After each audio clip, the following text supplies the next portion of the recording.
Hello moms, कशा आहात? मजेत ना? मजेतच राहा. आज नवीन विषय, नवीन चर्चा आणि नवीन विषयावर चर्चा तर झालीच पाहिजे. आजवर आपण अनेक विषय बघितले, जसे नवरा बायकोंचे नातेसंबंध, स्त्रियांचे शारीरिक आणि मानसिक स्वास्थ्य, अनेक सामाजिक बांधिलकीचे विषय.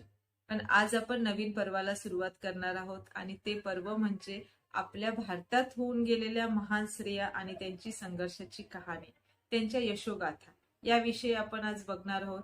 आणि हे व्हिडिओ जर तुम्ही तुमच्या मुलामुलींशी शेअर केले तर त्यांना नक्कीच जगण्याची प्रेरणामुळे मिळेल आणि ते मोटिवेट होतील.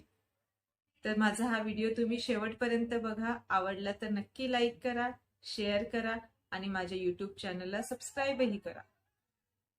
कारण की आपण ही चळवळ सुरू केली आहे. आता आपण नुसतं म्हणत होतो की आपण आनंदी सुखी आयुष्य जगूया, पण आता आपण समृद्ध आयुष्यही जगलं पाहिजे. कारण की घरातली स्त्री किंवा एखादी आई समृद्ध आयुष्य जगत असेल तर तिचे अख्खे कुटुंब समृद्ध आयुष्य जगते.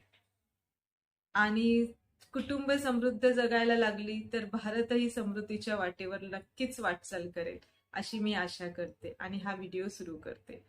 आज आपण अशा स्त्रीविषयी बोलणार आहोत की त्या स्त्रीचे नुसते नाव जरी घेतले तरी अंतःकरणात अशी उमेद निर्माण होते की खूप संघर्षाच्या काळातून ही स्त्री गेली आहे आणि आपणही न डगमगता संघर्षाच्या वाटेवर चालू लागतो. ती स्त्री म्हणजे माझी सावित्री माय, म्हणजेच आपल्या सगळ्यांची लाडकी सावित्रीबाई फुले. आज त्यांच्याविषयी बोलताना माझं ऊर भरून येत आहे, कारण की माझ्या लेखणीत आणि माझ्या संभाषण कौशल्यात बळ देणारी ती स्त्री होती. त्या स्त्रीने जर महिलांची पहिली शाळा सुरू केली नसती, मुलींची पहिली शाळा सुरू केली नसती, तर आज आम्ही इथे नसती आणि माझ्यासारख्या अनेक स्त्रिया ज्या प्रगतीच्या वाटेवर वाटचाल करत आहेत त्या तिथे पर्यंत नसत्या. अशा स्त्रीला म्हणजे माझ्या सावित्री माईला त्रिवार नमन करून मी हा व्हिडिओ सुरू करत आहे आणि तो तुम्ही शेवटपर्यंत बघाल अशी माझी आशा आहे. माझ्या सावित्री माईचा जन्म खंडाळा तालुक्यातील नायगाव या छोट्याशा खेड्यात झाला. काळ मोठा संघर्षाचा होता हो. तेव्हा स्त्रियांच्या शिक्षणाची काय, स्त्रियांना घराच्या बाहेर पडण्याची ही मुभा नव्हती.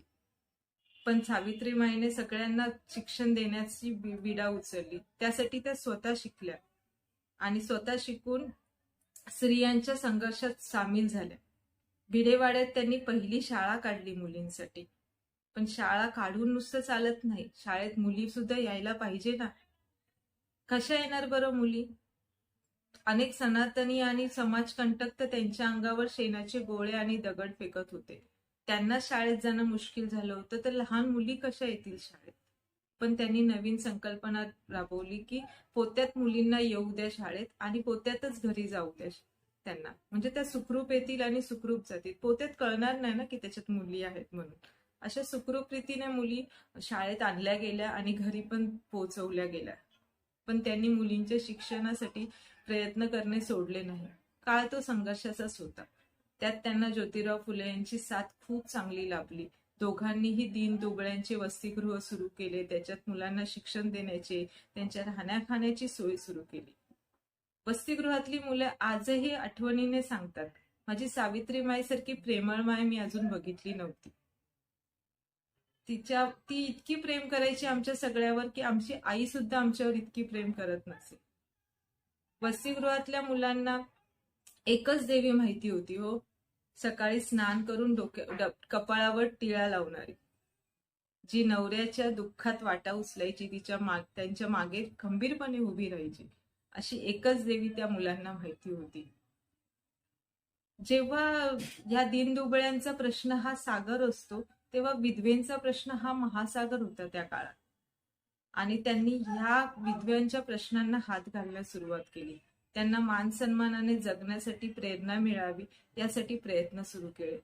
त्यासाठी हळदी कुंकवाच्या कार्यक्रमात विधवा स्त्रियांना बोलवणे, त्यांना मान सन्मान देणे, त्यांच्यासाठी सामाजिक चळवळी चालवणे, त्यांची केशवापन पद्धत बंद करणे, असे इतर भरपूर संघर्षाच्या चळवळी त्यांनी सुरू केल्या आणि विधवांना मानाचे स्थान मिळवून दिले. त्यांना शिक्षितही केले. जर आज सावित्री माई नसते तर आपण कुठे असतो हा विचारच तुम्ही करा ना. त्यामुळे अशा सावित्रीबाई फुलेंना विसरून कसं चालेल. त्यांच्या आठवणींना आपण रोज उजाळा दिला पाहिजे आणि त्यासाठीच माझा हा छोटासा प्रयत्न. तर तुम्हाला आवडला की तुम्ही ते नक्की सांगा आणि कमेंट्समध्ये मला सांगाही तुम्हाला कुठल्या महान स्त्रियांविषयी ऐकायला आवडेल आणि त्याविषयी आपण बोलूया. कारण की बोललं तरच होणार आहे, चर्चा केली तरच होणार आहे. सो आज इतकंच. पुन्हा भेटूया नवीन विषय घेऊन. धन्यवाद.